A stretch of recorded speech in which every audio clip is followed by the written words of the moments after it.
Okay, today we're gonna be watching the Trump era that made hip hop important again. I'm not a Trump supporter, and I don't I don't know how Trump made hip hop important, but we're just gonna get into it. All right. Right now, a historic moment. We can now project the winner of the presidential race. CNN projects Donald Trump wins the presidency. It's November 8th of 2016, and after 8 years of Barack Obama presidency, the people of America had elected Donald J. Trump as their president for the next 4 years. For many, Donald Trump's presidency gave them not just an Boo! Boo! Bad move.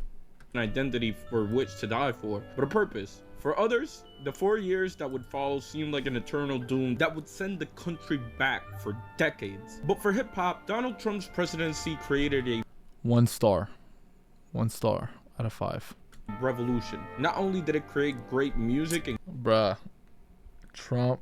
Not Trump. J. Cole, Jay-Z, and Childish Gambino, all of them, all the ones that they just showed, all bangers, straight classics to this day. Oh my god, man, I love all these songs. This is America. Don't catch you slipping now. Sorry. great moments, but it also saw hip Oh yeah, that Eminem. I'm a huge Eminem fan, but I'm not gonna lie, that whole line in the sand thing, I get where he was coming from and stuff like that, but that, I'm not gonna lie, that was kind of cringe, and it was kind of sad because I'm like, I love Eminem, and like, but like, it's not about like his intention. It's just like the moment, and like the moment in that situation, and like, it didn't really do what he even rapped about it too. It didn't really do what he wanted it to do. You know what I'm saying? Like, and that's why it's cringe. Not because he's cringe. It's just like the situation was just like, what is going on, bro? You know what I'm saying? But with all that's going on with, you know, Trump now and stuff like that, like, you can understand why he would say that. You could understand why he would want to be like, yo, if you support Trump, I don't even want you supporting me, because of the type of people he doesn't want, those people in his fan base. So like, even if it was a little cringy, like, at the end of the day, it's still good intention. You know what I'm saying? hop rise to a level of popularity that had never been seen before. This is America. But to make things clear before we continue, this is not a video of me endorsing Donald Trump. Just putting it out there because I'd rather just not deal with that right now. And just so you don't think that this is a video that is doing that, let's talk about YG. Fuck Donald Trump. Yeah, nigga, fuck Donald Trump. Even though YG is a popular name within hip-hop, he isn't the most commercially or critically acclaimed rapper, but he is one of the more significant rappers of the 2010s in a weird way. And funny enough, it isn't because of his popularity that YG is Well, he has a bunch of bangers, so.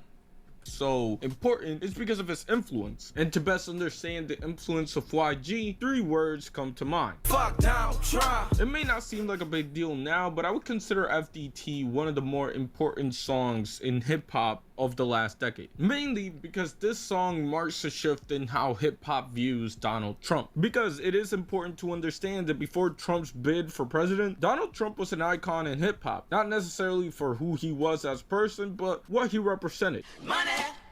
Money, money, money, money. For as long as Donald Trump had been in the public eye, Trump had been the image of wealth. And if there's one thing that hip-hop loves, is the image of wealth. From Slick Rick to Jay-Z to, in more recent time, rappers like Lil Baby, Drake, and really any rapper, the image of having wealth is very... Well, the reason why is because it's freedom. You know what I'm saying? And the whole point of hip hop is to be free, and to chase your desires, and you know, just to have fun. So like, money is damn near everything. So that's understandable.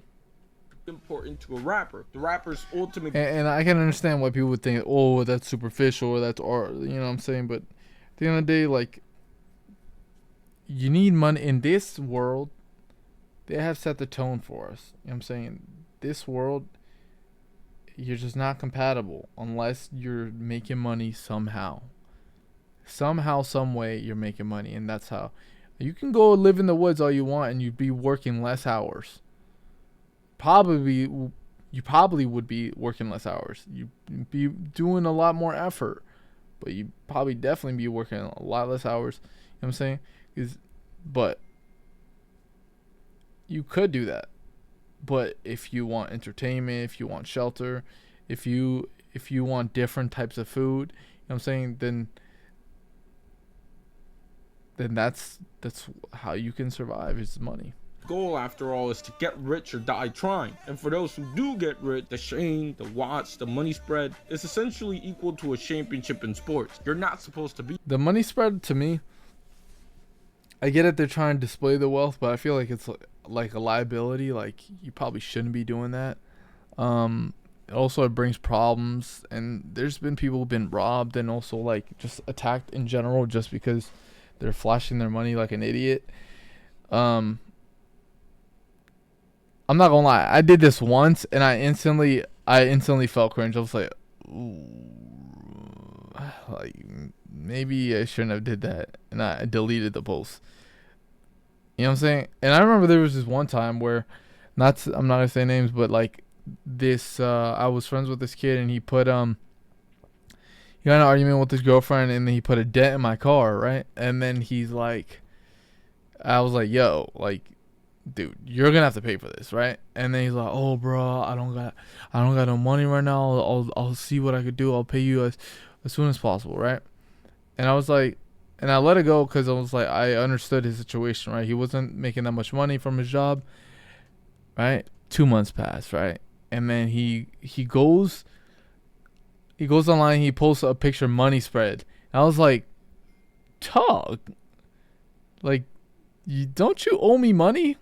Like I didn't say that on the post, obviously, but I texted him. I was like, dude, why are you out here flexing money? You were telling me that you didn't have any and stuff like that. Oh, blah, blah, blah, bro, I got you, bro. Let's set up a date and I'll fix your car right now. I was like, it's fine, bro. And then situation happened, but it's like, I don't know. I think it's so cringe in general. Just like, it's liability as well. Here, and the fact that you are here is worth celebrating. Naturally, however, this means that a lot of rappers compared themselves to rich people, and there was no rich person that was as famous for being rich as Donald Trump. And the Donald Trump shoutouts range from rappers like Lil Wayne, Next time you see me, I have money like Donald Trump. Nelly, It's Donald Trump, let me. and surprise, surprise, Kanye West. Now, people say this is a shout out. They didn't mention Mac Miller. Yo, what? That's crazy. But it honestly reads as a diss, right? Anyways, even up till 2015, it was still acceptable to compare yourself to Donald Trump. For reference, Ray Shremmer did have a song called Up Like Trump. But as Trump's presidential campaign started taking place, a rapper like Rick Ross would go from saying this in 2010 to this in 2015. Assassinate like I'm Zimmerman.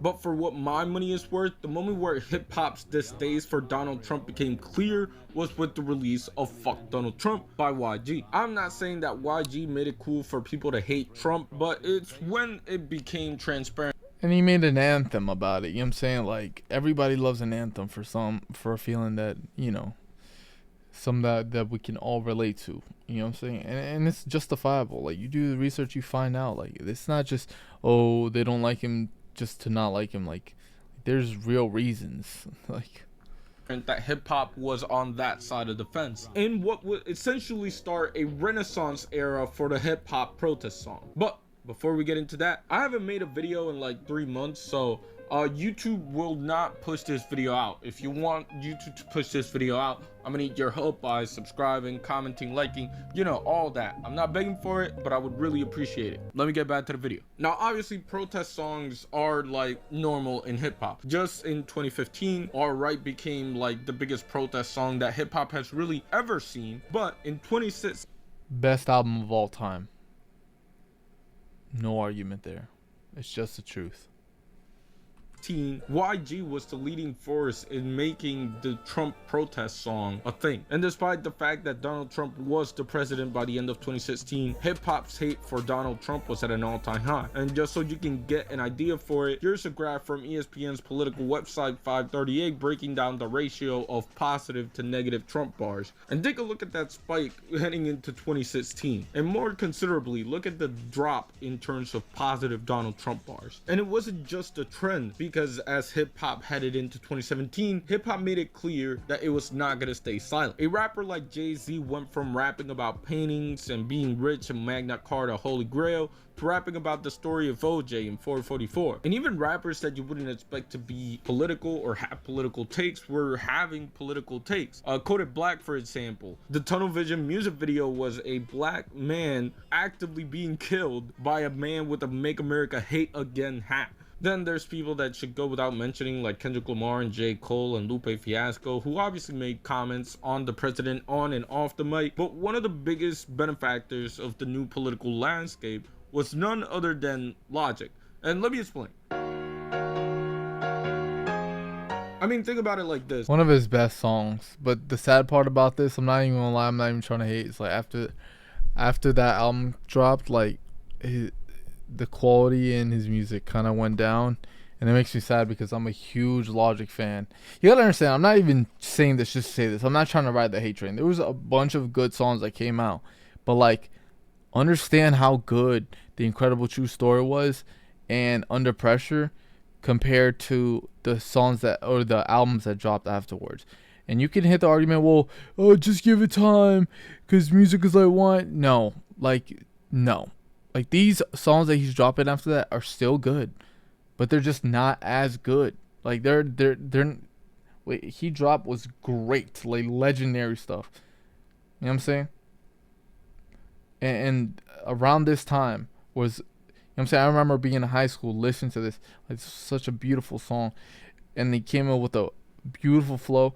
He's like, I know this is like, I got a beautiful Mexican wife. I know y'all fucking with that. Like shit like that. Like, it's iconic. But in what other time could a man proudly say that he's biracial and not only thrive but use it as an advantage? Like, I don't know, maybe I'm the friend that's too woke right now, but Logic looks white but is actually black, and I feel like that should have helped him play both sides of the fence, and it did help him play both sides of the fence. Maybe I'm crazy, but that's my hot take for the video. But also, another hot take, I'm not saying that people aren't depressed when Donald Trump wasn't president, because obviously depression has been a thing since before Trump and since before presidents were a thing, but I do believe that the political landscape of 2017 helped contribute to a song like 1-800 becoming as big as it is. However, I do recognize that that is a little bit of a stretch, so let's focus on people that were actually saying things about the political landscape in 2017, with the three biggest examples being Joey Badass for All American Badass, Eminem for Revival. yo, Joey Badass,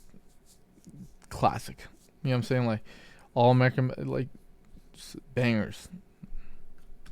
For as bad as that was, and Joyner Lucas for I'm Not Racist. In the land of the free is for the free. Damn. I'll start with That's crazy thinking about it, like so many iconic songs, so many like songs that I still listen to this day, just named all in one setting like that. It's just wild. Like, what a time. Like the 2010s, would that be the 10s or whatever? You get what I'm saying? Like, good music. the man of the hour and Joey Badass first. Unsurprisingly, the guy who's best friends with Capital Steez had some things to say about the Trump presidency. His protest album, All American Badass, I love is a that. classic. I love that Joe's album. most commercially successful record, and a great album if you ask me. I think it held Yeah. up even when Trump wasn't in office, but now that Trump is back in office, it holds up even more. The same can't be said for Eminem's Survival, kind of the forgotten album in the Eminem discography. I'm not gonna lie, like there is a couple good songs on there, but I don't know what the heck happened on that album. And I'm not hating. Like, these are things that everybody else says, even Eminem says himself. I think that me personally, Eminem is one of the best rappers of all time. But I'm like, what the heck was that album, dog? Like, how? I mean, I'm not gonna say here in front. Like every artist, we all make bad songs. Like it happens. But like to me, this is what I feel like, that he made a bunch of songs, right? And then he saved the best songs, like for the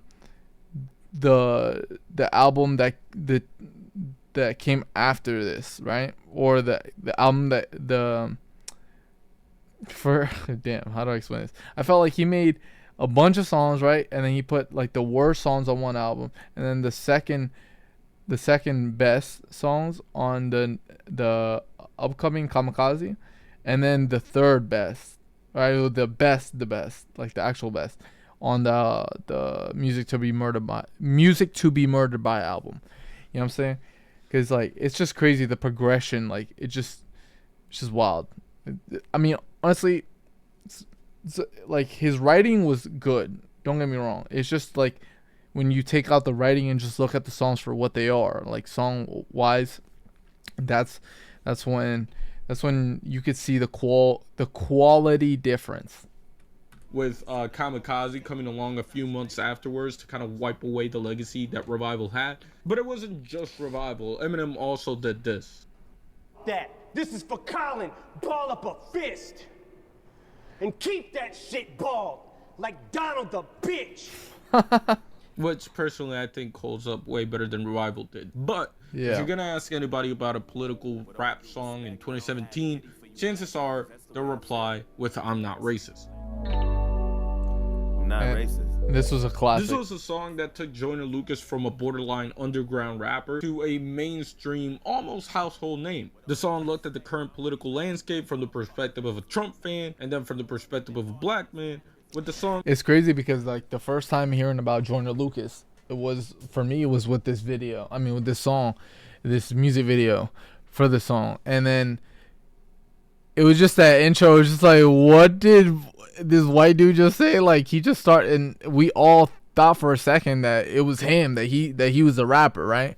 And then obviously we know who Joyner Lucas is now, but I think it was just like a good like eye grabber, or like really great way to get someone's attention.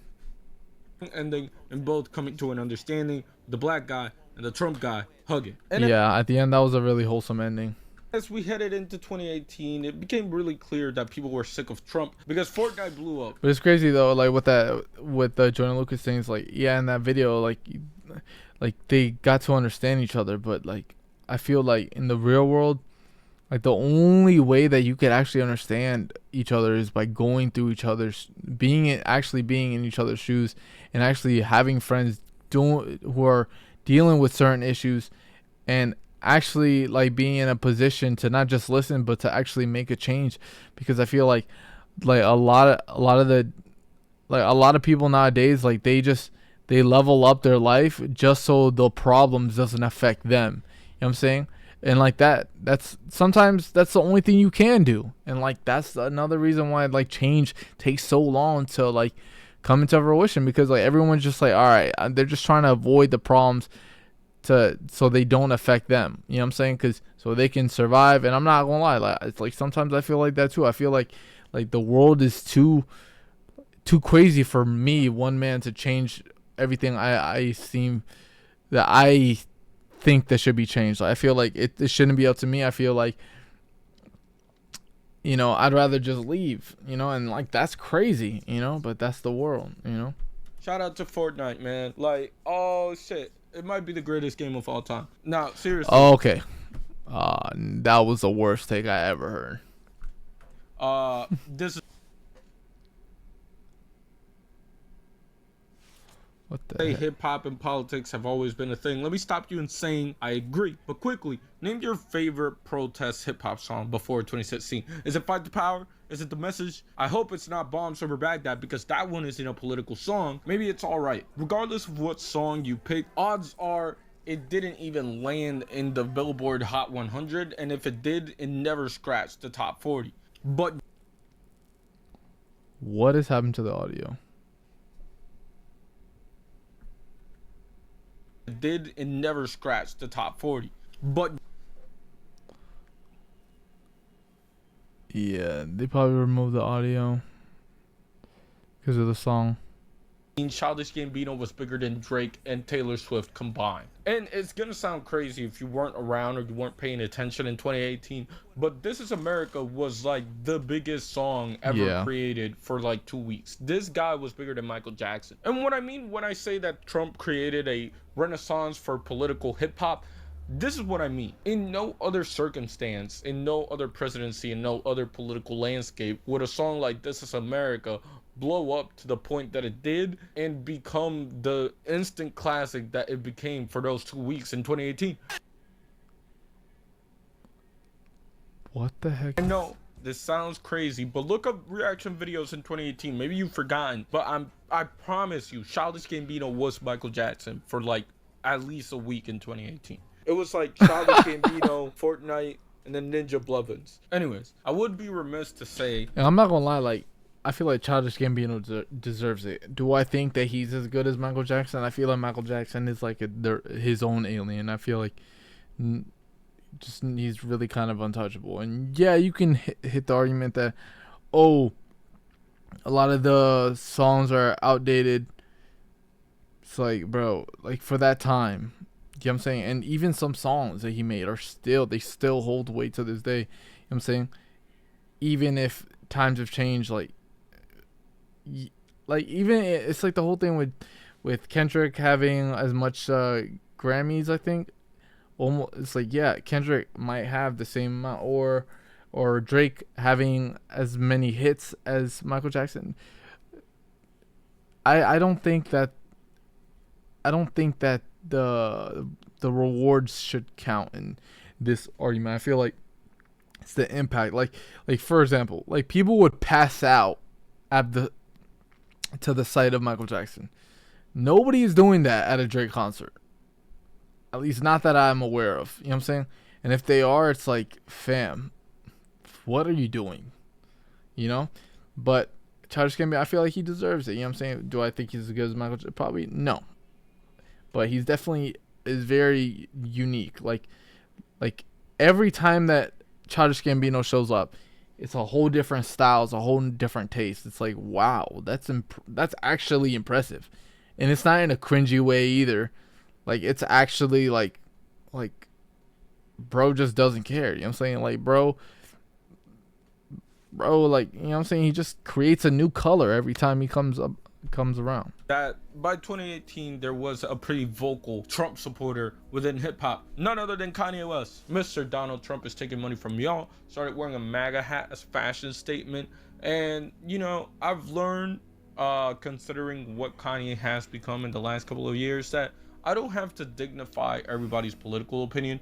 And even though like in 2018 I would have like addressed like all the details of like what Kanye was saying and like present them with respect and whatnot, I just can't anymore. And it's fine, because by 2019 there was kind of an optimism in the air that kind of made those Trump protest songs go away. Like right now the only song I can think about in 2019 that was semi-political, if you consider that political, is Taylor Swift, You Need to Calm Down. And even that sounded very happy for what it was. And I think that's why like people remember 2019 with this nostalgia. It's not about just like COVID happening the year after. It's because a lot of the music was happy. People were happy until they weren't. I had no idea that it would be this soon. He has just tweeted within the past 2 minutes that the NBA is... I don't know. I feel like it's not really realistic to look back and people were happy. So yes, life was definitely different before COVID. I will say that. I definitely do remember people being less mean, right? And I'm not saying that the whole world was like that. I'm just saying like that's how I remember it. But like to say that like we were just always happy and life was just always, I feel like that's just not really realistic. Like there's like we had lost X. You know what I'm saying? 2018, that was not a happy time at all. Suspending the season. This is more serious than I thought it was. March 11th, we knew that the WHO were going to call it a pandemic. COVID-19 can be characterized as a pandemic. Today, just a few blocks away, there was looting underway nearby. Police seem to have had enough. This is Lil Baby's The Bigger Picture, a song that is not only Lil Baby's most critically acclaimed song, but also his most popular as a solo artist. Again, never before had a rapper like Lil Baby made a political rap song that not only charted, but became his biggest hit as a solo artist. Think about it like this. Lil Baby's highest charting hit as a solo artist isn't Freestyle, his most quotable song, and probably his most quotable song, at least solo-wise. It's The Bigger Picture, a song that came out of the frustration and trying to express an understanding for both sides of things, which, contrary to popular belief, I do think is necessary at times, especially for 2020. People really started to clash, and I don't think the country has recovered necessarily from how political things got in 2020. Like that really. Yeah, I'm not gonna lie. Like that song, definitely a banger. I remember really liking that song, and that time is like people looting and stuff like that. Like, you know, there's only so much you could do. Like, you know what I'm saying? There's only so much you could do, and then another thing too is like you want to fight for what's right and stuff like that. But as an adult, you don't want to get arrested. You don't want to go to jail. You know what I'm saying? So like, it's just crazy. Like, so much was going on, with the world at that time, and like there's you know, there's good protests, and then there'd just be people just like looting just to loot, and just like taking stuff. It's like.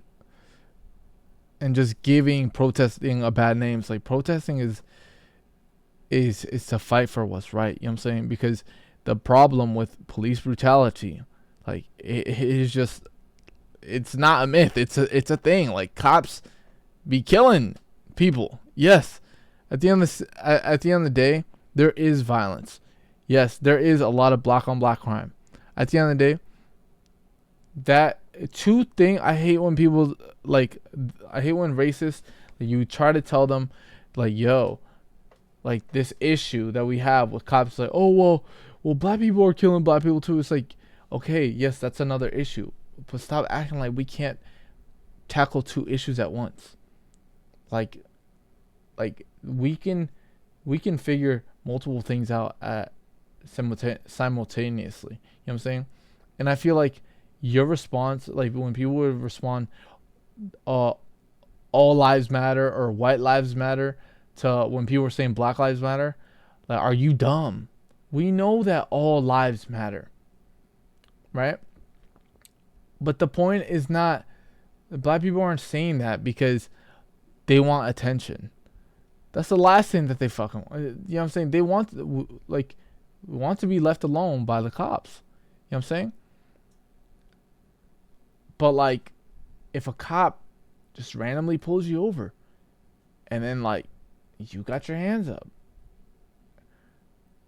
and then they still start shooting, and like, oh yeah, he's drawing a weapon, like, and then they turn off their body cams.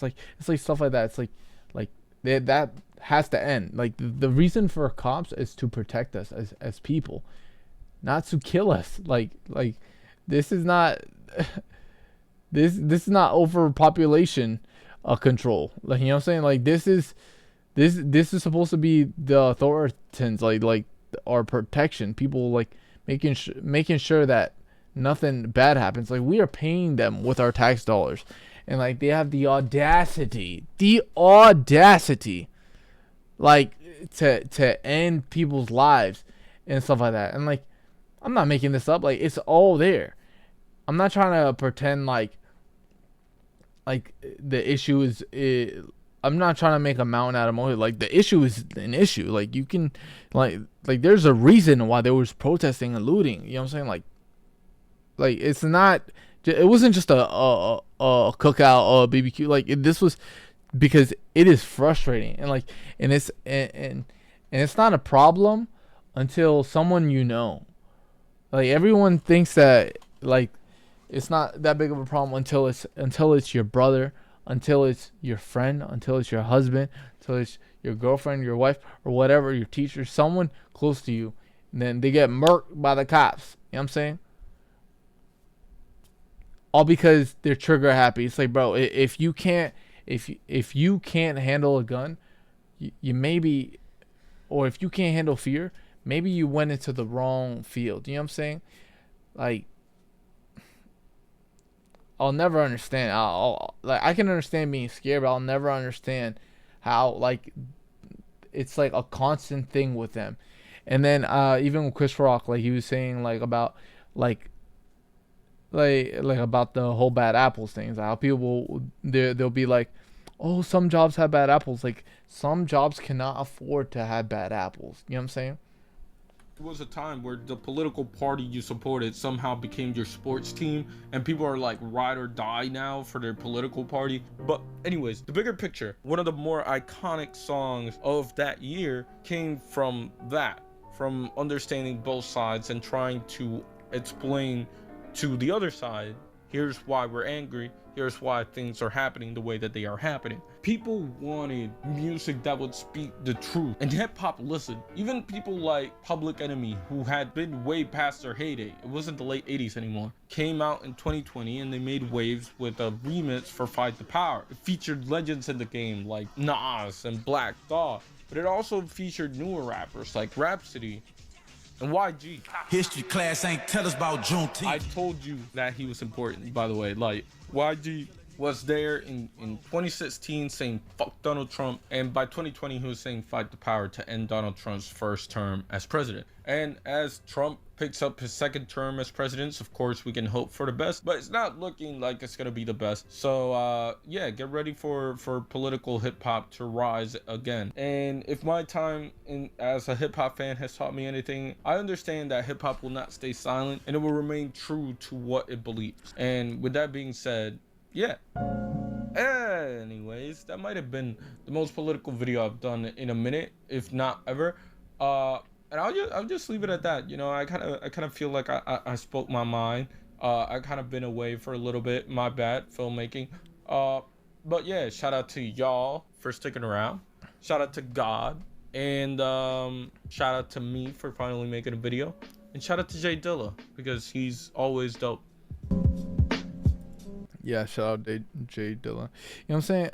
You know what's crazy too? It's like when you talk about like problems that's going on in the world, people are like, oh, I don't want to get into politics. It's like, dude, like, it's not even politics. It's like just like human decency. Like holy heck. Like, you know what I'm saying? Like, for example, I don't gotta know too much about politics to know that like our president shouldn't be hiding like potential sex trafficking and stuff like that, or like just like keep changing his story on a situation that's like super like messed up. Like, this is not normal that the person controlling your entire country where you live and where all the rules that constantly affect you, you know what I'm saying, like, are just being handled. You know what I'm saying? I'm not trying to get into too much politics. I'm just being honest. Like,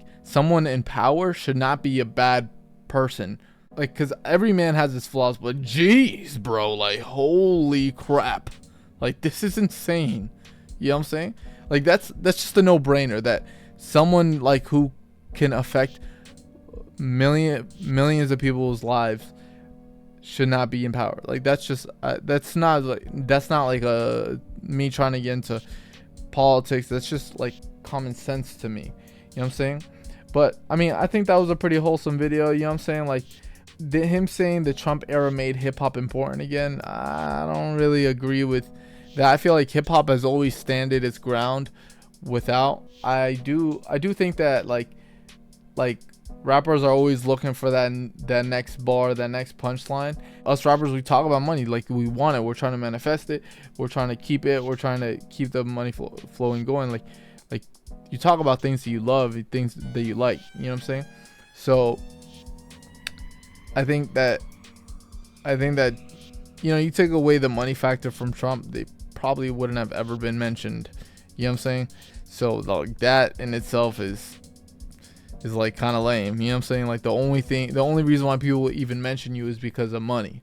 You know what I'm saying? Like not because of your personality or the things you've done or the character that you've got. You know what I'm saying? But if you found any value in this video, I hope you liked it, and thank you if you made it this far.